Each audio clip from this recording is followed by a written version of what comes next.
Ainsi donc, il y a 12 heures juste, la guerre a commencé. Vous avez pu le suivre sur Antenne 2 en direct dès la nuit dernière, 1 h du matin, heure de Paris. Les forces de la coalition internationale qui sont entrées en action par des raids massifs de l'aviation, je le disais, et des missiles. Apparemment, ils ont tout de suite détruit l'aviation irakienne et un certain nombre de centres vitaux. Je vous propose immédiatement de revoir le film de ces 12 heures terribles, heure par heure. Sur l'écran vont apparaître bien sûr les heures françaises des événements. Florence Mavic, Patrick Boité.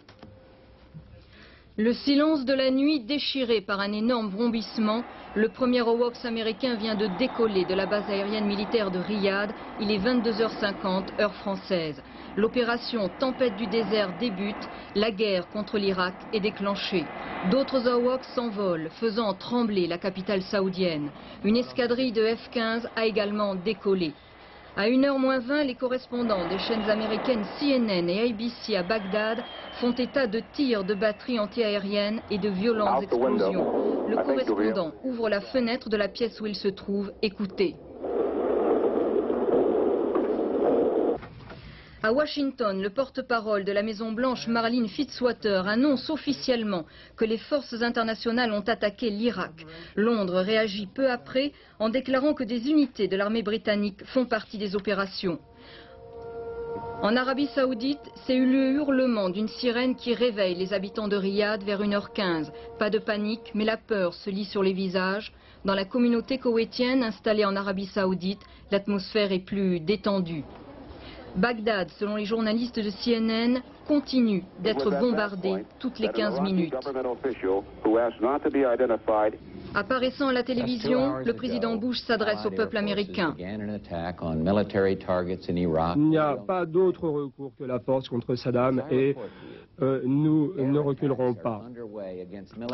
À l'heure où je vous parle, nous avons lancé des attaques sur des cibles militaires en Irak. Nous essayons de réduire à néant le potentiel militaire irakien et nous essayons de détruire le maximum d'armements de dispositifs militaires en Irak.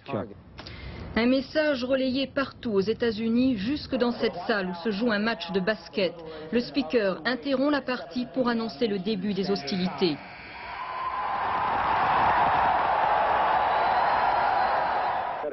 Surprise sur le terrain des opérations, la riposte irakienne est quasi inexistante. D'après le Pentagone, l'aviation est clouée au sol. Selon différentes sources au sein de la force internationale, les Irakiens auraient tiré 4 missiles Scud contre Riyad, un seul aurait atteint la périphérie de la ville. Le secrétaire américain à la défense, Dick Cheney, déclare que 4 pays sont engagés dans l'opération, les États-Unis, le Royaume-Uni, l'Arabie Saoudite et le Koweït. La France ne participe pas à la première phase d'action. Tout au long de la nuit, des vagues d'avions de combat précédées de tirs de missiles pilonnent leurs objectifs. Selon les responsables militaires alliés, ont été réduits à néant les installations nucléaires et chimiques, les postes de contrôle et de commandement militaire, ainsi que l'aviation et les troupes d'élite. Selon Israël, les bases de missiles dirigées vers son territoire ont été attaquées. À 5 h du matin, Bagdad sort de son silence. Dans un message radio, Saddam Hussein annonce que le peuple irakien vaincra les mécréants. L'aube s'est levée, les pilotes rejoignent leur base. Selon les responsables militaires, aucun appareil allié n'a été abattu.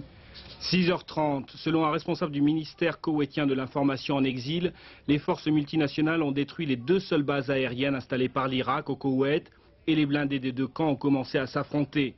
Le ministre de l'information annonce la libération du pays est très proche. Les responsables officiels américains refusent de confirmer ou de démentir ces affirmations. CNN, citant une source saoudienne, annonce qu'une 50aine de chars irakiens se seraient rendus. À 8 h, la force multinationale lance une 2e vague d'attaques aériennes. CNN annonce que les bombes se sont remises à tomber sur Bagdad. Selon l'agence de presse du Qatar, 2 appareils irakiens ont été abattus. La BBC précise que le ministère irakien de la Défense a été directement touché par 3 bombes. Selon son correspondant, ce que nous avons vu est extraordinaire. La ville a reçu de terribles blessures. Radio Bagdad, capté à Nicosie, affirme que les Irakiens ont abattu 14 avions ennemis. Le Pentagone ne confirme pas ces affirmations qualifiées de ridicules. Paris annonce que 12 Jaguars français ont effectué un raid sur le Koweït sur un objectif militaire. des défenses sol-air sur l'aéroport Al-Jaber. 4 appareils ont été touchés, dont un plus gravement. Mais les avions ont pu regagner leur base. Tous les pilotes sont en vie, mais l'un d'entre eux a été légèrement blessé. Sa famille a été prévenue. Dans la matinée, le Pentagone annonce que 1300 sorties d'avions contre l'Irak sont prévues dans les premières 24 heures. Un général américain préférant garder l'anonymat déclare « L'opération se déroule vraiment très bien ».